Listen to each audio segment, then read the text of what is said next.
for the last 5 years, we've represented 5 detainees at Guantanamo Bay. These men are all from Yemen, and they were captured in about 2002. They've been imprisoned without any charges at all brought against them for coming up on 10 years now.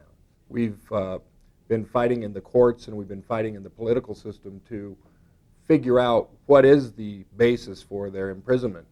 Answers are hard to come by in this case. It is an absolute tragedy.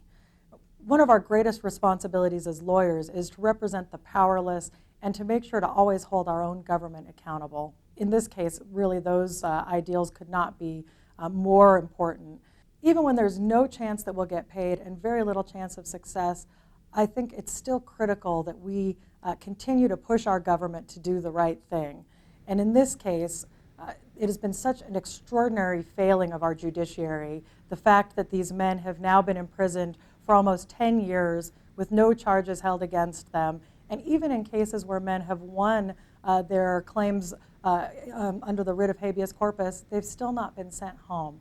It is just a tragedy.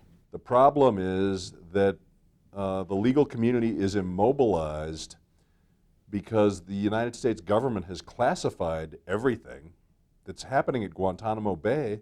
The government has rendered the legal community helpless in the face of this panic over terrorism, which has caused the United States Constitution to fall by the wayside and become an irrelevant document. We have innocent people confined indefinitely with no due process in America, and that is an atrocity.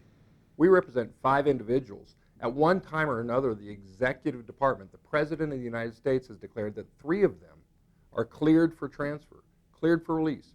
They've never been charged with any crime. They've been cleared after a review of their files, and still they sit in Guantanamo Bay rotting. That's because this has become a political game that is bandied about with no interest or no caring for the actual result and for the lives of these individuals. In many ways, our work has been reduced to humanitarian efforts to let these men know that the world is still watching, at least part of the world. We've been able to provide a conduit of information between our clients and their families back in Yemen. We've been able to answer their questions, both down at Guantanamo Bay and the families' questions back in their home country. We still deal with the government, both of the United States and with Yemen, in an effort to try to break the political logjam. It's very frustrating and it's very difficult.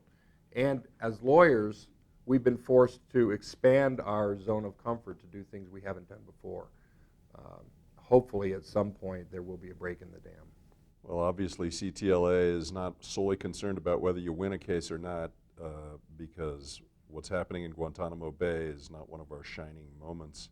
It's a shining moment for Killmer, Lane, and Newman, though, because we're doing everything we can. So thanks for the nomination. Well, it's much more fun when we get to come together to celebrate our successes.